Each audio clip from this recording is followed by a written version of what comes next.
I just want to talk very quickly, because I think hopefully the most interesting bit will be the Q&A bit and the interaction. And when I had a run through yesterday with Wilma and Laura, that was, I think for me, that was the most interesting bit, where we sort of went off in different sort of tangents. But essentially, we're just talking about the changing landscape of influencer marketing, and COVID-19 is a great accelerator of change. We've seen that in all walks of life, but especially with influencer relations or influencer marketing, we've seen influencer marketing become more mainstream. We've seen it become used with different use cases. It's not just about selling stuff, it is about transporting important messages to parts of society that no longer read newspapers necessarily, or listen to the radio, or watch free-to-air linear television. Influencer marketing has been more about community, and we've seen that with Joe Wicks, for example, and his do you remember that right at the beginning of this terrible pandemic, when he was doing his daily routine on YouTube? So it's not just about flogging stuff, it's about building a community, and COVID-19 has sort of accelerated this rate of change. And as way of describing this, I want to use the Love Island and the UK government's test and trace policy as a case study. So the first question, I'll see if I can get your take on this. Do you think the government was right to work with influencers to tap into influencers on the test and trace campaign? If you can just go into chat and just say yes or no, that would be great. Sandy, can you please mute yourself? We can hear a little background noise coming through. Thank you.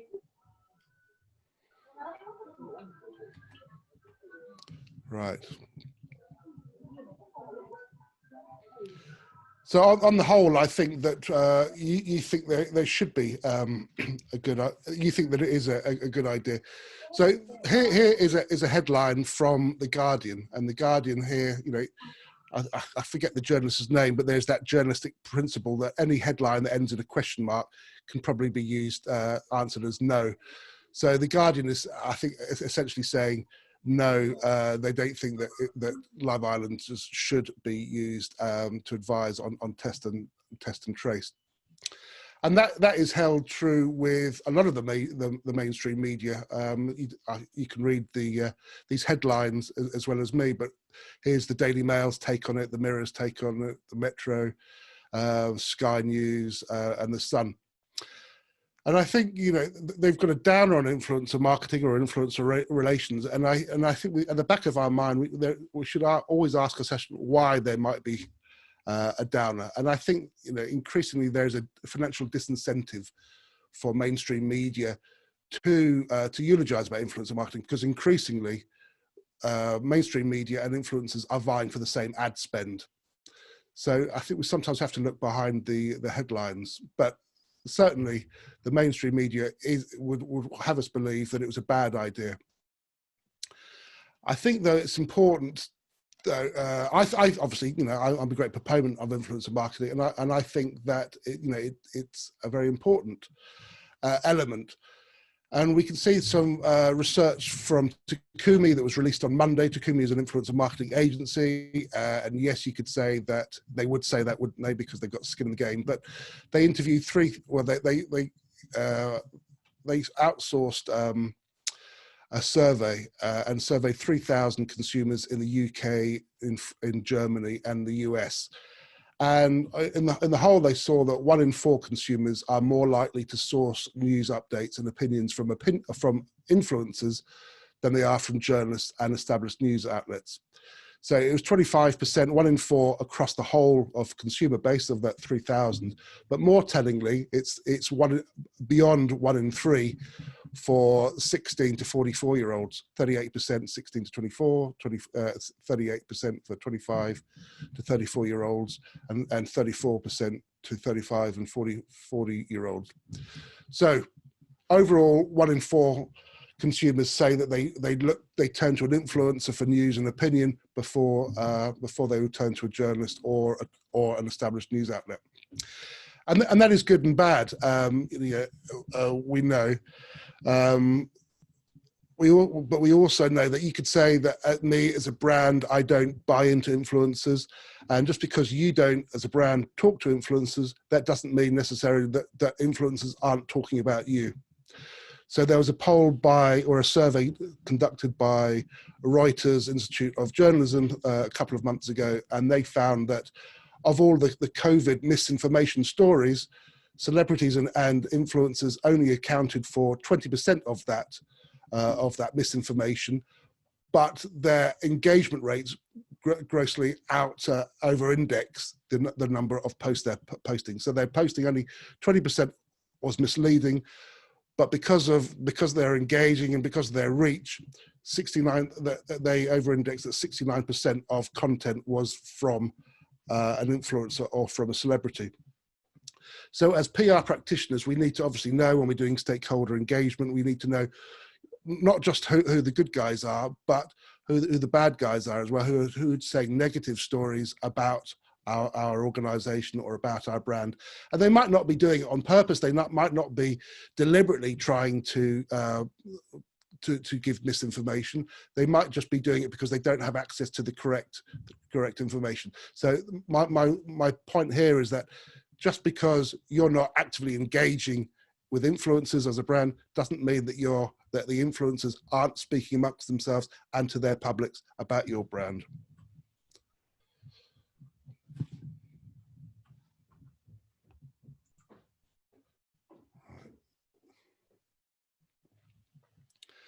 So I think, to add on to that point, increasingly we turn to influencers because the young and not so young consumers don't sit down and read a daily newspaper. They don't watch free-to-air linear television.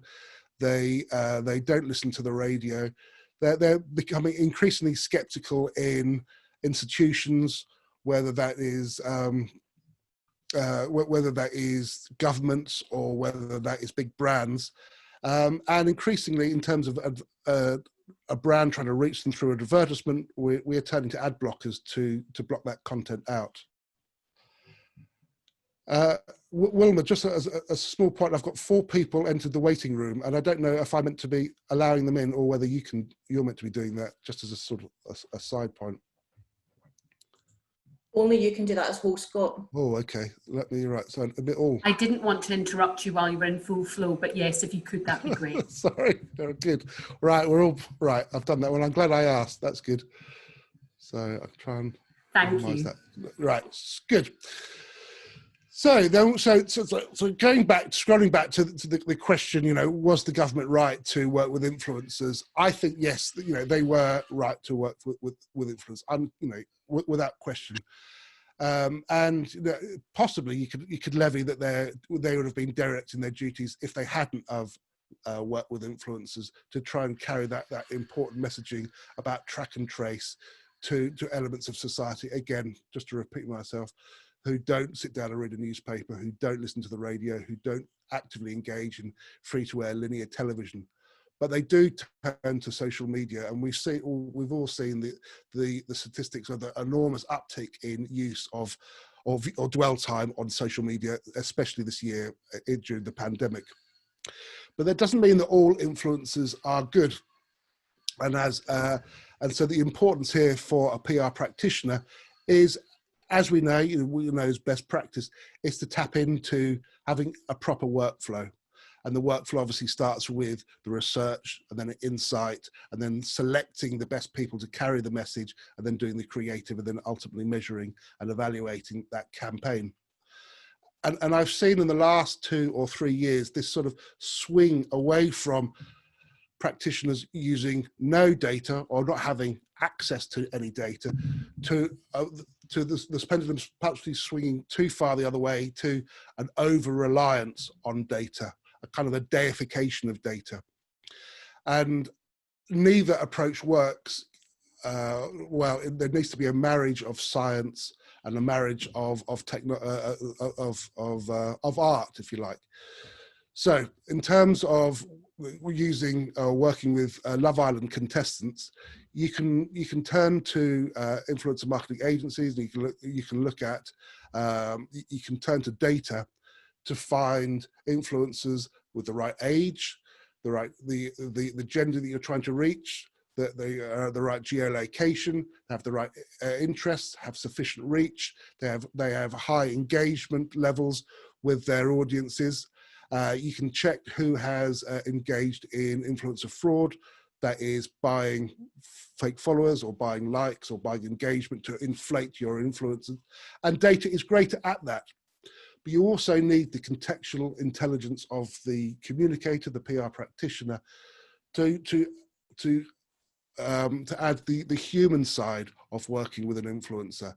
And so, you know, you need to, when you're going through the selection phase of, are these the right influencers to work with to carry this message on this campaign, you need to look at more human sides, such as, have they done brand collaborations with your competitor in the past?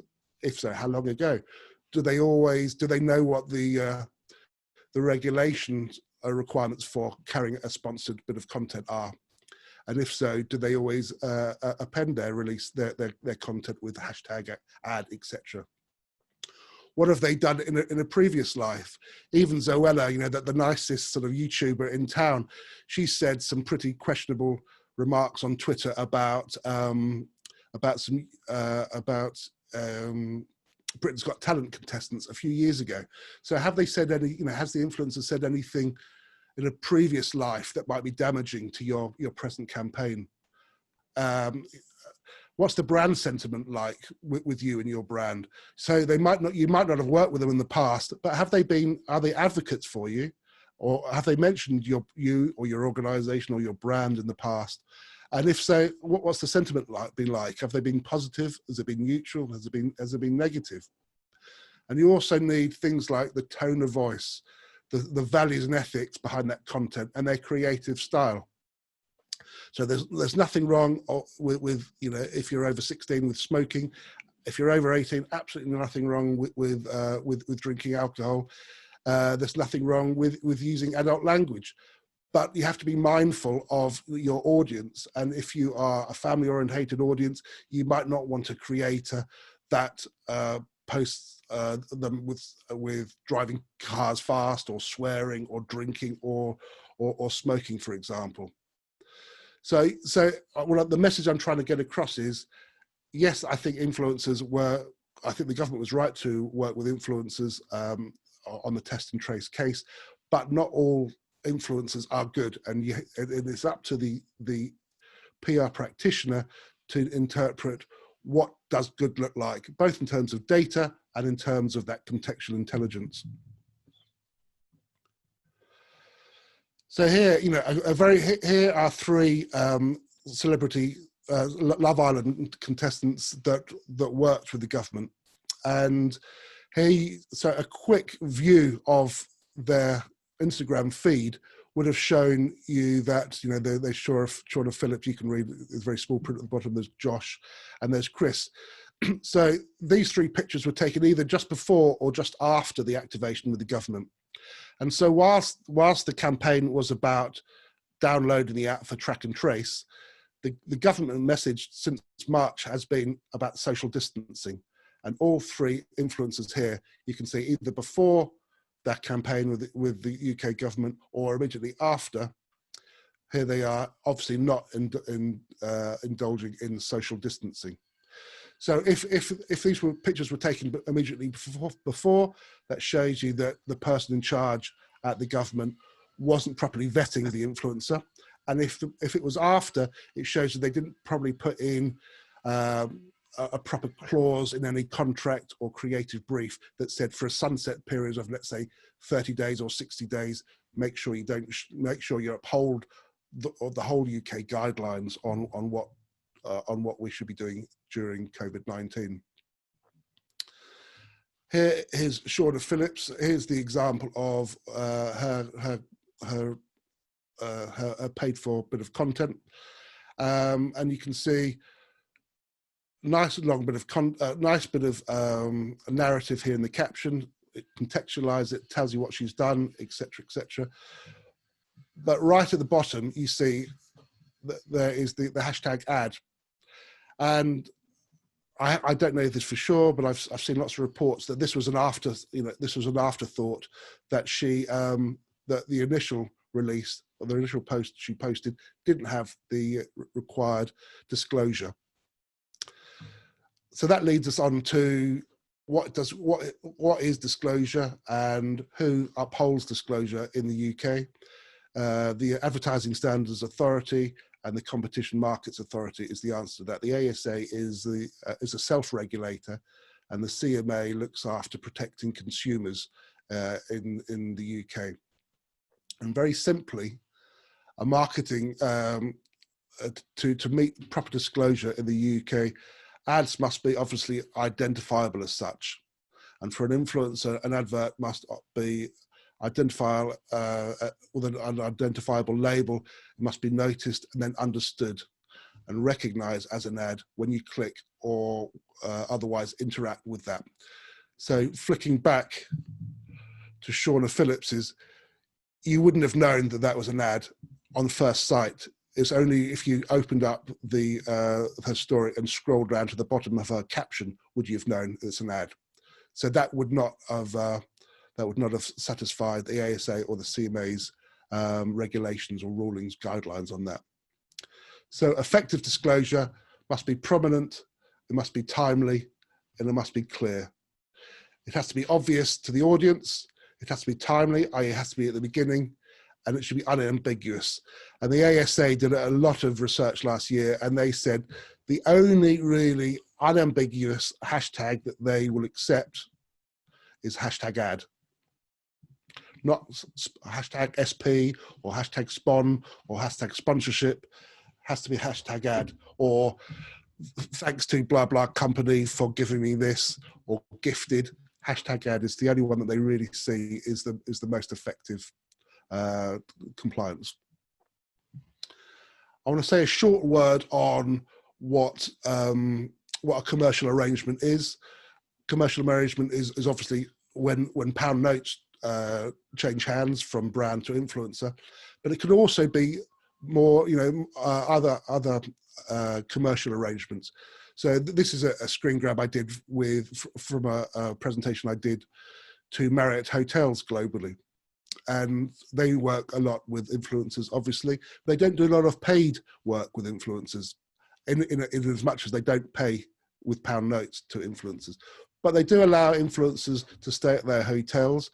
They do allow influencers to indulge in spa treatments. They do give them free drinks and free meals.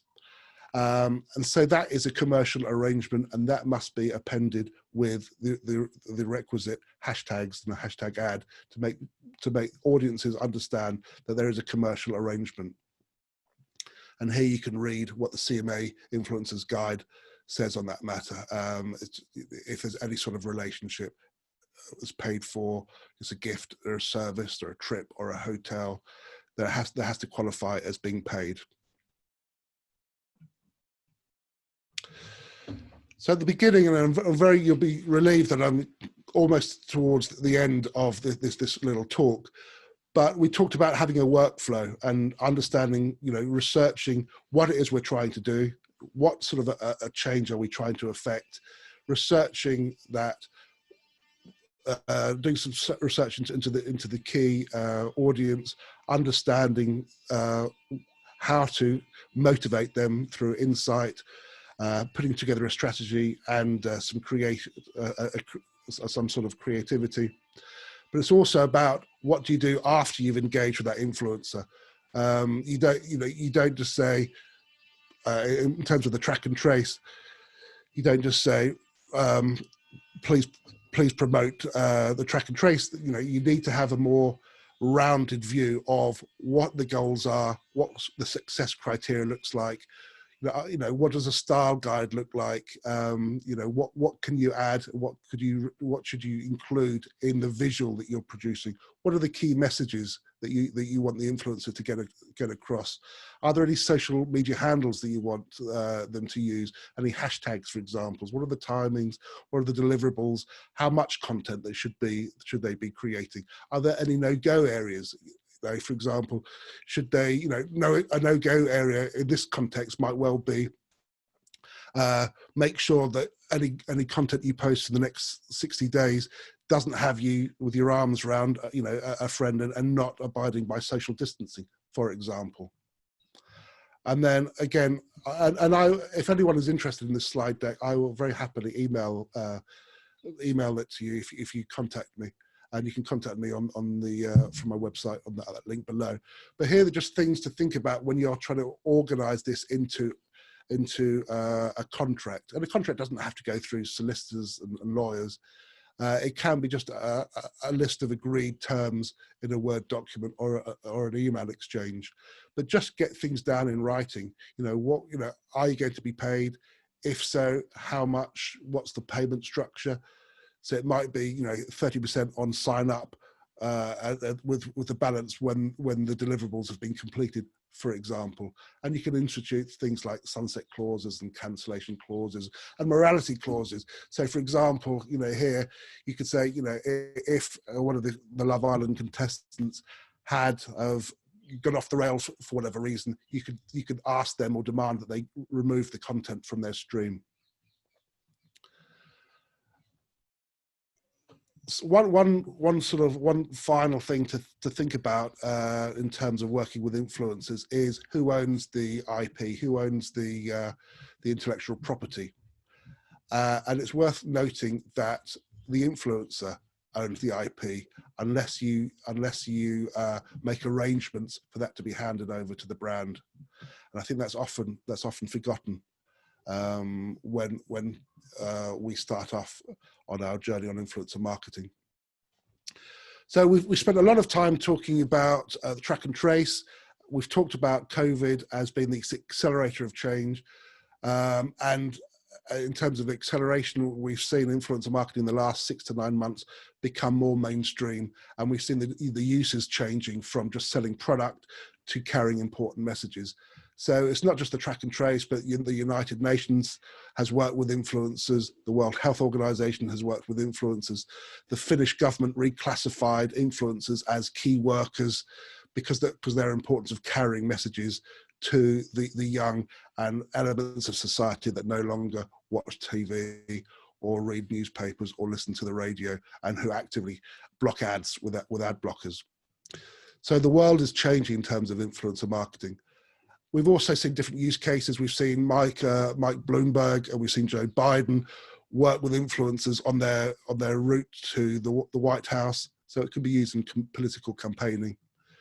We've seen in crisis management, we saw Marcus Brownlee last year work with Samsung on its ill-fated Galaxy Fold, just trying to get out quickly what Samsung was doing to mitigate the crack in its screen. And what you could do about it if you'd ordered it. So it can be used in crisis management. Influencer marketing can be used in nation brand building as well. So I spoke in Cairo last year, and here's a screenshot of Saudi Arabia, really trying to reposition itself as open for business, as a cultural and travel destination. So influencer marketing here can be used for nation building. And the winner of PR Week Global Winner Awards this year went on a campaign which promoted the increase of stem cell donors. So again, not selling product, but moving into purpose, moving into helping society. That you'll be relieved to know is me. If you'd like the deck, or if you have any other questions, hopefully we'll have some Q&A now, then contact me on that email address there. It's scott@SAB Guthrie, or there's a contact form on my screen. So there are lots of questions now. Laura, do you want to help me out with sifting through some questions? Yeah, so a lot of them were just sort of discussion points, which are all valid in terms of people kind of responding to what you were saying. There's ask for contact details, which have been shared for you already as well. Oh, cool. There's, Right. there's a few areas I wanted to pick up on that we had talked about before that Right. are probably of real interest right now. So obviously it's no surprise that influencer relations or influencer marketing has increased because of the use of social. But one of the things that I have found very interesting is the use of the word influencer, and how that is, who that's describing, because essentially that could be us, it could be anyone with a following or a community, and then how that relates to the world of celebrities and stars. As well, because obviously there was a bit of, some people agreed that the influencers from Love Island should have been used, and some people didn't, and some people sat on the fence. So what would you say about the meaning of the word celebrity and how that's related to it? Well, there are a few questions there. There's celebrity and influencer, and if I was to say to you, is the media good or bad? That's a more so that's a nuanced question. Of course, there are elements of the media that are good, elements of the media that are bad. The Financial Times is a million miles away from the Daily Star. But we understand as consumers, we have a more nuanced view of the media being sort of a wide view. I think in terms of celebrity, I think celebrity endorsement sits within influencer marketing, but it's not necessarily the same as influencer marketing. I think it can help drive awareness for a campaign, but often, celebrities, they just give over their fame to a product or to a cause without really having investment in that. And the difference between, I think, a lot of celebrity endorsement, not all, but a lot of celebrity endorsement and influencer marketing is celebrity endorsement is heavily scripted, and the consumer knows that it's heavily scripted, and it knows that it's actually the brand or the organization talking through the conduit of the influencer. An influencer, on the other hand, they create stuff, but they also have a community, and they know what that community likes and what it doesn't like, and they know the tone of voice of that community that resonates with that community, and they know what's going to be off with it. So, increasingly we talk about, we've talked today about influencers vetting, we've talked about brands vetting influencers. Increasingly, influencers are vetting brands they want to work with, because they know that they'll get called out by their following because it doesn't pass the smell test. We know that, you'll get marked as a sellout for doing a tie-up with a brand that doesn't mesh with your values. Yeah. And I think in terms of influencer, I think you're right. I think increasingly it's seen as a pejorative term, and lots of influencers are now calling themselves content creators. Calling yourself an influencer, that's an outcome. Influence is an outcome, it's not an output. And I say jokingly, it's like calling yourself a thought leader or the world's sexiest lover. It's not up to you to self-describe that. You need someone else to describe you as a thought leader or the world's best lover. So it's outcome driven. It's a long answer. I don't know if that helps. And I think that we obviously have a huge interest in measurement and evaluation. We all know that starts at the beginning and not at the end. And I think from, we talked a little bit there about sort of brand sentiment, is it positive, is it negative, what's been said, what words are coming out. I think benchmarking is a really good thing to be done before, during and after these 100%, yeah. Because I think, I think that's where people fall down, and I've marked so many of these awards where they come in and you can just see at the end that someone's gone in and changed all the evaluation stuff because they've just gone, oh no, we didn't do any benchmarking at the start. And I think that's important. What sort of tools would you see were... Oh, Annabella, can you maybe keep your mute on, please? Yeah, so what sort of tools do you think people could use for that type of activity? Well, it goes back to, you're right, what are the objectives and how are you going to measure them? And obviously, we don't always, but we should be doing that right at the front, setting our KPIs.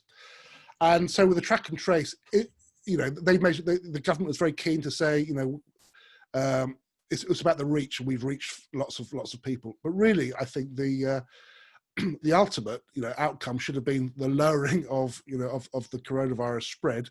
But at least it should have been the uptake on the app. So it's what do you measure and how do you measure it? So there are lots of social listening tools to work out brand sentiment, as you say. There are lots of great and cheap influencer marketing tools to determine the size of an audience, the engagement rate of that audience, the engagement rate of organic versus paid content, whether they've likely to have bought followers or bought likes or bought engagement rate. So there are lots of tools, there are lots of ways of doing that, and increasingly cheaply. But I'm keen to keep on saying that, in terms of measurement, it shouldn't be about reach. It shouldn't be about vanity metrics, about number of likes, or even numbers of engagement, or even the quality of engagement. It's what happens after someone's engaged. Have they swiped up and downloaded something? Have they bought something? Have they changed the way they behave? That is what we should be measuring. Yeah, because that's what brands ultimately want to see. Like, what have they done as a result? Have they bought my product? Yeah, or back in the track and trace, have they downloaded the app? But often, we don't do that because it takes a lot longer than a short, a sort of a tent pole campaign to measure it. It takes time for people to change. Yeah. Coming to Cameron's question, what mechanisms do the ASA and CME have to reprimand influencers or agencies? And is the responsibility to ensure disclosure made on influencers or agencies, or both? That's a great question, Cameron. So the last bit first.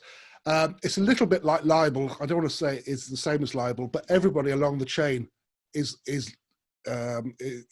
liable for the bit of content. So the media and the ASA, the CMA have been putting the focus on influencers for the last 18 months, but really it's if the influencer doesn't disclose a commercial arrangement, it's the fault of the influencer, it's the fault of the brand, and it's the fault of the PR or marketing consultant in the middle. They all must be accountable for that. What are the sanctions? That's a great question. Again, ultimately, the sanctions through the CMA can be financial. They haven't pulled that lever yet, and I think they're trying to build awareness of what the guidelines are, and they've done that, I would say, pretty well in the last year. You could say they've been asleep at the wheel before 12 to 15 months ago, but I think they are, both the ASA and the CMA are putting a lot more eyeballs on what influencer marketing is and growing awareness. I personally have experience of using the CMA to report, so it works. It does. Well, that's interesting. And we talked a little bit about the celebrity that you had to report. That influencer was part of 16 influencers that the CMA listed as in a letter in January last year. So they were kind of naming them as good users. But there was a hidden message that if these people don't comply, then we're going to start to come down on them. But really, to finally answer your question, Cameron, the ASA can name and shame you. Every Wednesday, they list the cases that they've looked at in the previous 7 days, and they list them on their website.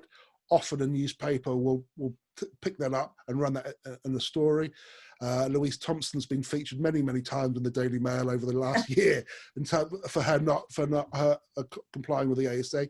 Same as Mrs. Hinch. So they have obviously taken a commercial decision not to apply, not to uphold all of the disclosure regulations, because they've taken a sort of a commercial decision where they think it's better not to do it and get told off, rather than to do it and risk people not engaging with their content. Yeah. Okay. I'm just.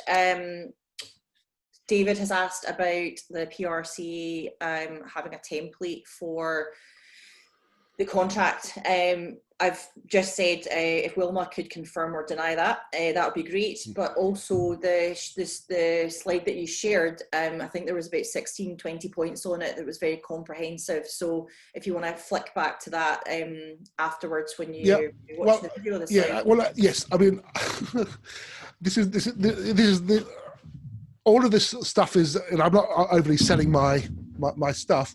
All of this stuff is available on my website, and there's no charge for accessing it. But I'm very happy to, if you email me, I will very happily send you the slide deck and include a resources page on the end, which might help. For example, where to find the guidelines on the CMA and the ASA, and other sort of free to view bits of content about influencer marketing and about the disclosure requirements. Perfect. And just to remind everybody, this has been recorded and it will be on PRCA TV on YouTube when it has been edited, and Wilma will send a link out to everybody as well. And there's a few people been asking on that. Catherine is asking, any low-cost research tools for influencers for trade B2B sector, where influencers can have just 30,000 followers or less? Yeah, well, increasingly, that is where lots of brands are playing. And 3-4 years ago, it was all about the celebrity influencer. Then it became sort of the power middle. Increasingly, it's the micro influencer. Now they're now the nano influencer, and we sometimes call the nano influencer the alpha consumer. Are there any tools? Well, first, in the B2B arena, it's different platforms that you're working on. It's not necessarily all about Instagram. It might be about LinkedIn. It might be about Twitter. It might be on private sort of message boards as well. So it can be a little bit difficult to get that sort of data. But there are free tools like, I don't know, Social Blade, for example, can tell you the number of followers, the rate of the growth, the engagement rate, things like that. And Analytica is a B2B influencer marketing platform and agency, and they produce quite a lot of free stuff about who are the biggest influencers in a specific vertical. So it might be, I don't know, cybersecurity, or it might be fintech, for example. So I'd look at Analytica for more information about that. Perfect, thanks. Rax is asking if you wanted to work with any non-celeb influencers who are actively involved with social issues, would you suggest a paid relationship initially to see if it could work at no cost? If the latter, what could we request in terms of expectations on how they would convey the message? Yeah, I think it's a great question, Rex. I don't think it necessarily has to go. You have to go straight to the pound notes. I think is there a mutual exchange, and that's, especially in the B2B space, but increasingly in the B2C space, it's finding that mutual exchange. So I think where PR practitioners excel over our sort of brothers and sisters in advertising and marketing is we're used to building long-term relationships, and I think that is the way the influencer marketing industry is heading at speed. We're getting away from that sort of horizontal relationship of influencers doing short-term relationships with a lot of brands to influencers doing just having a few relationships, but really deep relationships with a few brands. And so if you can create a long-term relationship with a brand, and an influencer, that might be of interest to them, giving them giving them access to special data first, that might be of interest to them. Inviting them to product launches, that might be of interest to them, and just being able to sort of being a flag carrier might be of interest to them. So it doesn't have to start with the pound note. It's about finding the advocates, and then how can you amplify the advocates, I think. Okay. And I suppose as well that one of the things that I was just about to write to everybody there and say, if you want to go and listen to my latest podcast, it was with Fiona Hughes, and we talked in depth about public relations practitioners working in the influencer sphere. She's come from being a PR to working specifically in influencer relations. And there are a lot of traits that are very similar in terms of, you're saying, you know, building long-term relationships, you know, brand sentiment, reputation management. But we're really not where we should be, I don't think, in terms of influencer relations, and how we should be automatically including that within our thought process when we're thinking about strategy, when we're thinking about whether it's brands or whether it's organisations who are working on social issues like Rax was talking about. What would you say is something that our industry, individual people and organisations, trade bodies, etc., can think of just now to improve that, to really start embedding that as a matter of course? Well, I think, you know, I think the key to that answer was one of the early slides about, you know, 1 in 4 or 1 in 3 consumers turning to an influencer before they turn to a journalist or a mainstream media masthead.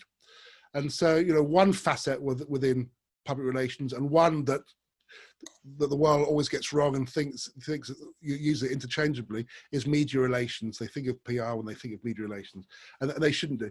But that facet, you know, influencer marketing in this realm is an extension of that media relations. You know, influencers are often a media masthead of one. They have a community, they have a voice, they're producing content for that audience, just as the Times is, just as Radio 1 is. You know, they have a defined audience and a defined tone of voice. And you know, and you get good guys and bad guys within that, and we've talked a little bit about that. I think it's important to recognize that influencer marketing is a thing. It's not something that's going to happen in the future. It is a thing that's happening now. I think it's important to understand that influencer marketing isn't just about flogging deodorant or toothpaste, both of which are valid and, you know, valid reasons. But there are different use cases, and we've seen there, just to repeat, about crisis management. We've seen it with political campaigning. We've seen it with carrying positive messages with COVID. We saw that we've seen the Body Shop a few years ago. It worked with influencers to campaign against cruelty and testing on any animals. So it's not, you know, and so it is, you know, it's more rounded than just talking to customers and prospect customers. It's talking to all stakeholders. The other thing that's important is that the best influencer marketing or influencer relations campaigns are integrated campaigns. So it's not about owning it, it's about leading it. And that means, you know, talking with the marketing and talking with advertising and talking with SEO and talking with social media, you know, different sort of silos, and bringing them all together. And I think, you know, we talk about PR as the ethical guardians, and we talk about them having a sort of a higher stake than just talking to customers. We've got to make sure that message, that the why, the organization's why, is carried through in everything that it does, and it's talking to people consistently and where they are, and carrying that message, that brand narrative, in a way that's consistent. So, you know, not just letting the marketers go on and do something, not just letting the advertisers do anything, but bringing everybody together. Yeah. And I think that comes back to what we've been talking about, or I keep batting on about, is that this sort of flatter structure of working rather than hierarchical, where you've got skilled people that sit alongside each other rather than junior account exec, senior account exec, junior account manager. You know, that's for title's sake, really, and for years potentially. What we need is skills based, and I think that is where we are. You know, I should have probably looked at some of the data, but I know that one of the areas that we're really lacking in skills in the industry is influencer marketing, influencer relations. And I definitely urge people to go and learn more about it and start being intrigued by it, and start to be curious as to what freemium tools are out there, what might suit you and your organisation. You know, go and look at Scott's resources, go and look at the guides from, you know, PRCA, talk to people about it, listen to various podcasts, because when you're developing, or when you're starting to think of a strategy or even when you're getting into more detail into a specific campaign, the go-to, generally speaking, was media relations. Like, what does the press release look like? What's the headline? Whereas actually it should be, okay, so we're here as an organisation, what are we trying to achieve? Why are we trying to achieve it? And it comes back to that purpose again, and the values of an organisation. And if you don't have that sewn up before you start working with a client or you start working with your board, you're not really going to be achieving anything. Yeah. Really. No, 100%. Yeah, and you know, hierarchies work well in times of stasis, in times of control, in times of slow movement. Those times sort of died about 100 years ago. So it has to be, you know, a flattened workplace where you share ideas. You don't build those fiefdoms of control, command and control, but you share ideas to make them better. And you look back at, you know, what is, you're always looking back at what is our purpose and what is our aim, what are our objectives, and how can the different disciplines work together, not away from each other, but work together to realize those. You know, and the track and trace, going back to them sort of quickly, and all the media coverage having a down on influencers or celebrity Love Islanders working with it. None of the articles really went into that. That was an integrated campaign that went across newsprint, it went across radio, it was an out of home posters, and there was nowhere there was an uproar that a newspaper was charging someone for placing an ad, or the television or radio was charging for an ad. So, you know, there are two things there. That there is, the best campaigns are integrated, and that, you know, that the mainstream media is sniffy about influencer marketing because increasingly they are vying for the same ad spend. So ultimately, could influencer relations then be one of the tools in our toolbox that brings the different disciplines together that might be quite separate at the moment? I think without doubt, and you know, we've complained over the years that, you know, things like SEO should have been part of our, you know, part of our toolkit, and we've handed that over, or social media or content marketing. But it's not about owning it, as I say, it's about leading it. And absolutely, you know, we need to, you know, public relations is about affecting change. It's about influence, isn't it? And we've used the conduit of mainstream media because that was the most effective way of affecting that change. Now, you know, it's still important, of course, you know, and in terms of advertising spend, I think it's 33 cents in every dollar globally goes on advertising on the television, for example. So I'm not here to say that the television doesn't work or radio doesn't work or television, but it's becoming less important, and more importantly is about social media and about influencers on social media. So absolutely, we have to, you know, draw back on what our strengths are as PR practitioners, and I think that is building long-term relationships. I think that is understanding the difference between sort of control and impact. You know, or control and credibility. If you do a 2x2 matrix, you see that advertisers and marketers, they're used to having control over placing an ad, but lack credibility. But through earned media, you have lower control, but you have higher credibility. And I think we come at different diametrically opposed angles towards influencer marketing, you know, PR versus marketing and advertising. But I think it's, you know, understanding what you're trying to achieve as an organization, not just as a communication goal, but an organization goal, and how can you achieve that together? Perfect. There's another question here from Rax. Do brands need to keep their brand activism work distinct and separate from their promotional influencer marketing collabs, or is there no need for that? I think another great question, Rex. I think we've seen at the beginning of the pandemic, we saw that everybody were like startled deer in the headlights, and nobody knew what to do. Most of all, you know, we were working in offices. Then then there was that 2-week period when we weren't working from offices, and there were those awful Zoom drinks and quizzes and all those sort of things as we tried to adapt. But then we started to say, oh no, it's in bad taste to keep on advertising. You know, what do we do? But I think increasingly we've looked at content that talks about the brand's purpose, that talks to the brand's why, that builds on builds brand equity rather than selling products. And I think increasingly we need to say that.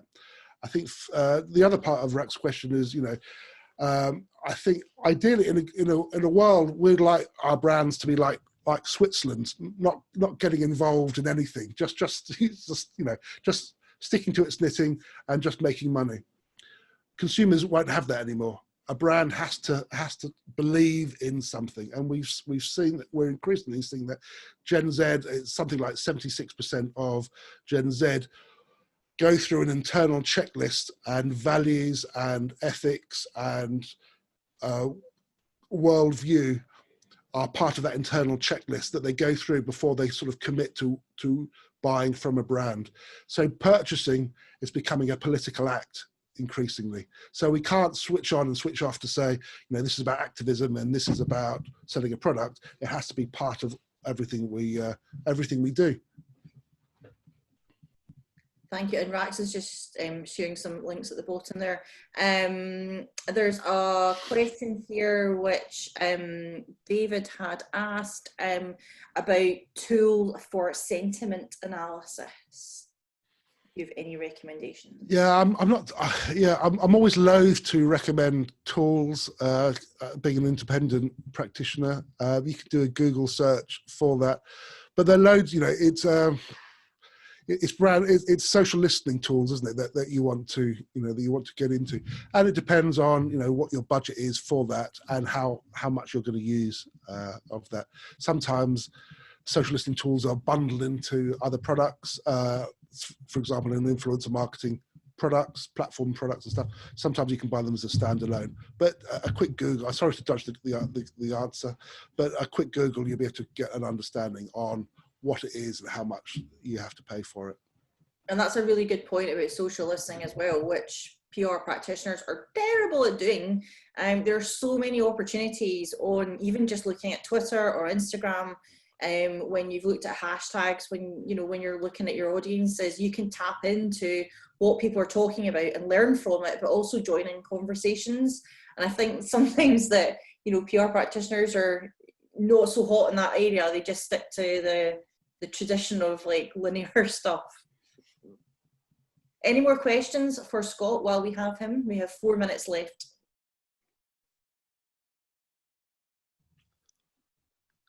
A couple of people are dashing off, that's fine. As I said, this has been recorded, so the TV, PRC TV YouTube channel will have this on it. Oh, everyone seems to be good. Well, all it leaves me to do is say thank you, Scott, for all your time and your wisdom. Well, I don't know about wisdom, but it was an absolute pleasure. And I was right. The best bit was the questions at the end. So thank you very much, A, for bothering to ask the questions, and 2, for asking really tricky questions that made me think a lot. So thank you to you, Cameron, to you, Cameron and Laura and Rax and all the other guys that asked me those tricky questions. We didn't mean to catch you out. Oh, well, almost, but not quite.